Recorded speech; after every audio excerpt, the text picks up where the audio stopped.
So there's a really interesting story in the Gospels about a woman who has suffered from bleeding for 12 years, who was healed by Jesus.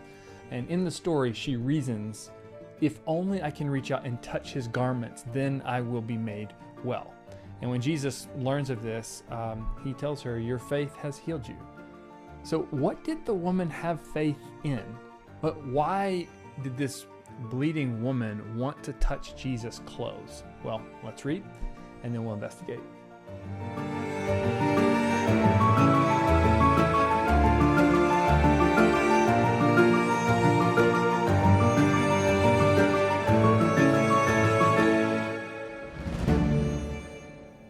Okay, so this story of this bleeding woman, it actually is sandwiched in between another story of a man who comes to request that Jesus heal his sick daughter. Now, these two stories are intertwined, and there's lots of interesting things going on. I'm going to read it. I'm not going to comment on everything, but really just want to focus on the woman who is bleeding.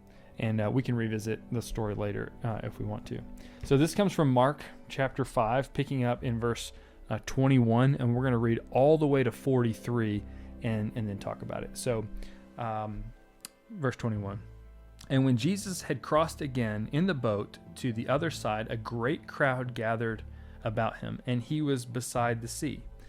Then came one of the rulers of the synagogue, Jairus by name, and seeing him, he fell at his feet and implored him earnestly, saying, my little daughter is at the point of death.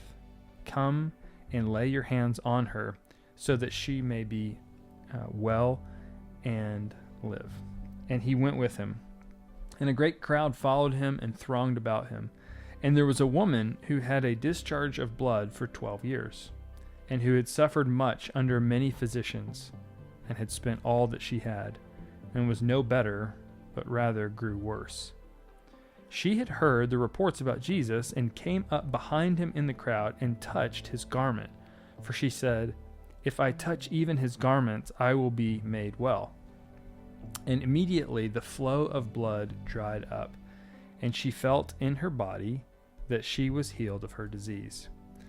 And Jesus, perceiving in himself that power had gone out from him, immediately turned about in the crowd and said, who touched my garments? And his disciples said to him, you see the crowd pressing around you, and yet you say, who touched me? And he looked around to see who had done it. But the woman, knowing what had happened, came in fear and trembling, and fell down before him, and told him the whole truth. And he said to her, daughter, your faith has made you well. Go in peace, and be healed of your disease. While he was still speaking, there came from the ruler's house some who said, your daughter is dead. Why trouble the teacher any further? But overhearing what they said, Jesus said to the ruler of the synagogue, do not fear, only believe. And he allowed no one to follow him except Peter and James and John, the brother of James. They came to the house of the ruler of the synagogue, and Jesus saw a commotion, people weeping and wailing loudly. And when he had entered, he said to them, why are you making a commotion and weeping? The child is not dead, but sleeping. And they laughed at him. But he put them all outside, and took the child's father and mother, and those who were with him, and went in where the child was. Taking her by the hand, he said to her, Talitha cumi, which means, little girl, I say to you, arise. And immediately the girl got up and began walking, for she was 12 years of age, and they were immediately overcome with amazement. And he strictly charged them that no one should know this, and told them to give her something to eat. So again, lots of stuff that are going on in here. Really amazing miracles that are being performed. But I want to focus specifically on the woman, even though there's a lot of parallels between these two stories. Why did the bleeding woman want to touch Jesus' clothes? Well, this is where it's really fortunate that we have not just one account of Jesus' life and ministry. We have multiple accounts. And in the Gospel of Matthew adds a clarifying detail. that the woman not only wanted to touch Jesus' garments, though she believed that touching his garments was enough. Matthew says that she wanted to touch the fringe of his garments. Let me just read to you from Matthew chapter 9, just two verses 20 through 21, that add this little detail that I think is helpful for us to understand what's going on. And behold, a woman who had suffered from a discharge of blood for 12 years came up behind him and touched the fringe of his garment. For she said to herself, if only I touch his garment, I will be made well. So what is that detail? The fringe, as opposed to just the garment itself. Well, I think it's significant because God had previously instructed the Israelites in the law of Moses, in the covenant at Mount Sinai, where he gives them his wisdom for how to live, and he gives them some instructions to sew 4 tassels on the 4 corners of their garment. You can kind of just picture like a robe that they'd be wearing, and picture it almost as a square at the bottom, and have 4 tassels, and that one of those tassels should be different from the others in nature, to remind them that they should be different. So one of the tassels is supposed to be blue. Let me just actually read it. It's from Numbers chapter 15. I'm going to read verses 37 through 41, just so you have the context. But to add to the context, this is coming on the heels of a man who had violated the Sabbath and had done he had chosen to not practice the Sabbath. He was picking up sticks. We've actually talked about this story before, and because of his unholiness, God not only separates him from the community, he tells them to put him to death. So he's showing them, my law is important. You need to follow it strictly, and if you don't, you can be led away. Okay, so he says, I don't want this to happen to all of you, where you start to pursue your own interests and are not following the wisdom and the will that I have given you. You're intended to be a new creation. You're intended to be a kingdom of priests. You're intended to be holy and set apart. And to help you remember that, in Numbers 15, 37 through 41, the Lord gives them some instructions about these tassels.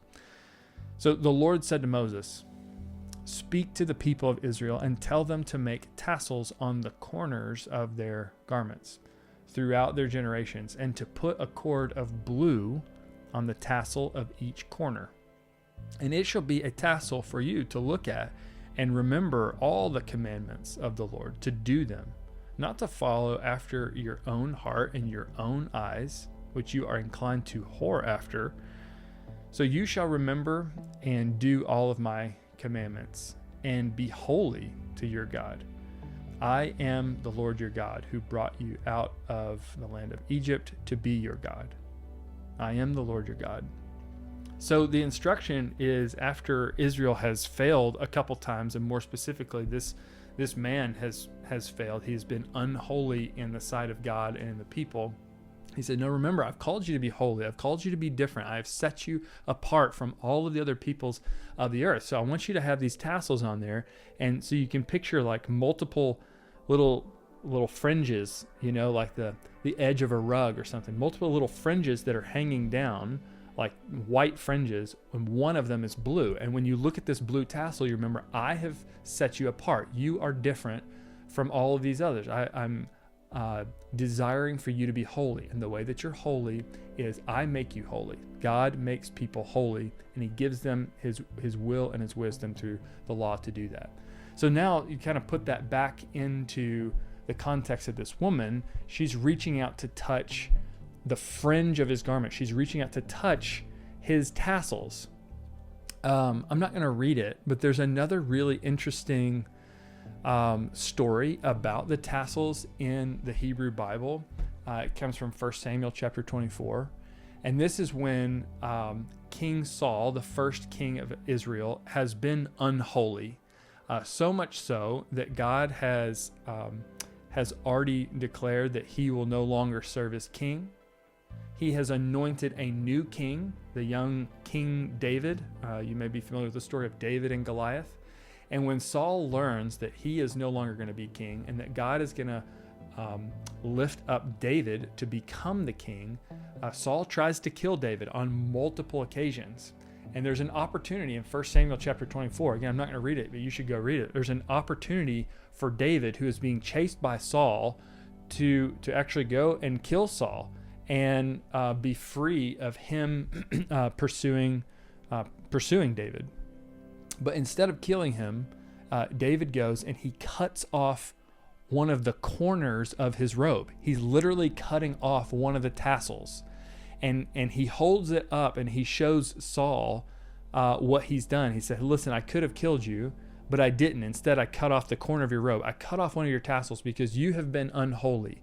And I have not done anything wrong. I have only served you. And may God be the judge between us, whether you are holy or whether I am. And so again, this concept of these tassels is about holiness.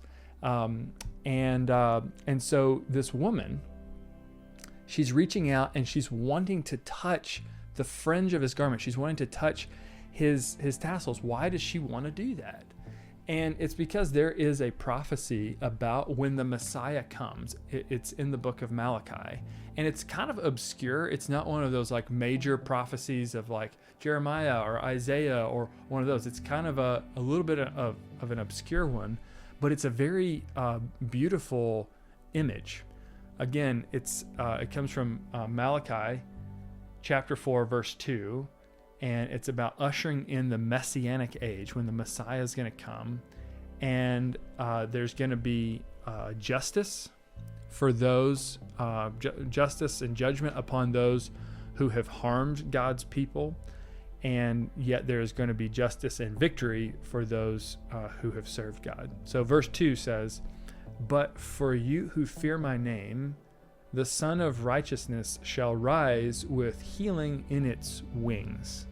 With healing in its wings. And so it's kind of the picture of this sun rising up. It's righteous and holy, and it's going to provide healing to those who have experienced the consequences of sin. Now, here's the interesting part, okay? And I have always loved this. I still love it.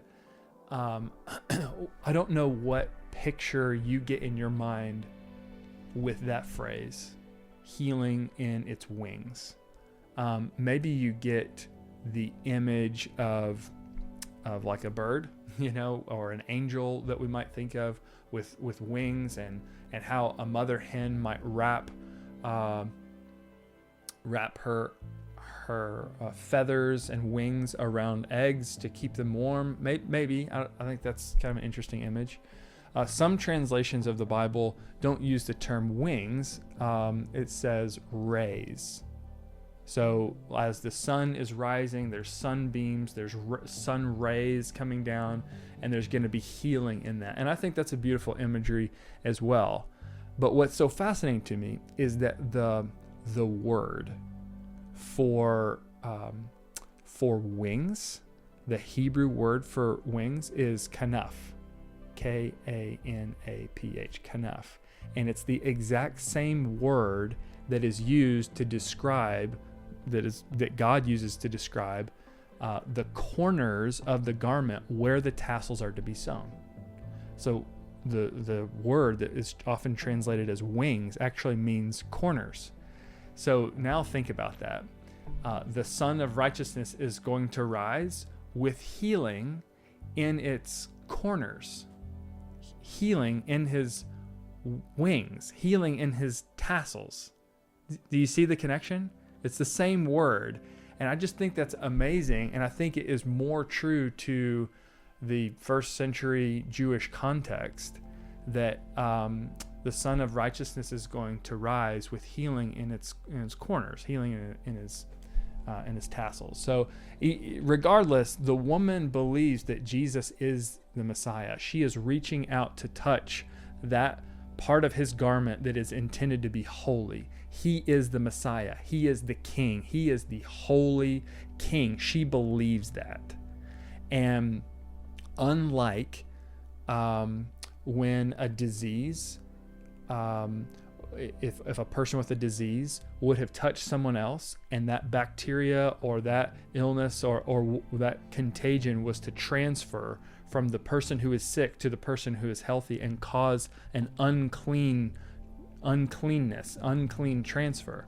Unlike when that happens, I mean, you know how that happens. We still experience that today.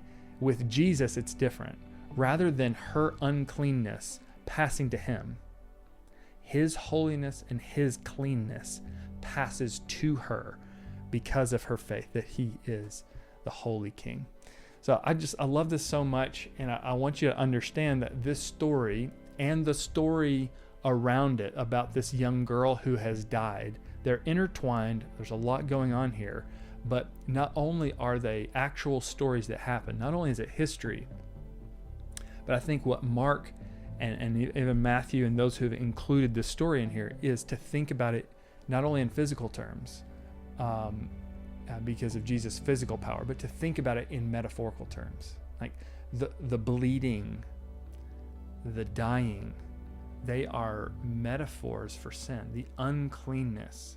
I mean, this woman has experienced incredible suffering, not just physically, right? Because of her uncleanness and because of the laws about bleeding and uncleanness. I mean, she has been separated from her community. If she's married, she's been separated from her husband. If not, she's been separated from her family and friends. They can't be around her. They can't sit in the same chair that she sat in. And that's how sin works too. Sin is incredibly isolating, and there is a disintegration that happens of even the very soul. Like when you're isolated from community, that's what sin does. It removes from all of that. So again, it's metaphorical in the sense that her bleeding, her uncleanness has separated her from the community. And like the little girl dying, that is the ultimate result of sin, total separation from God who gives life.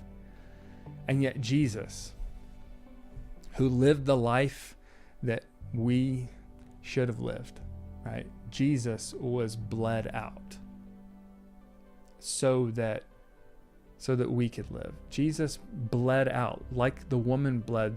Jesus bled out and died. Like the little girl who died, Jesus died so that you could be raised.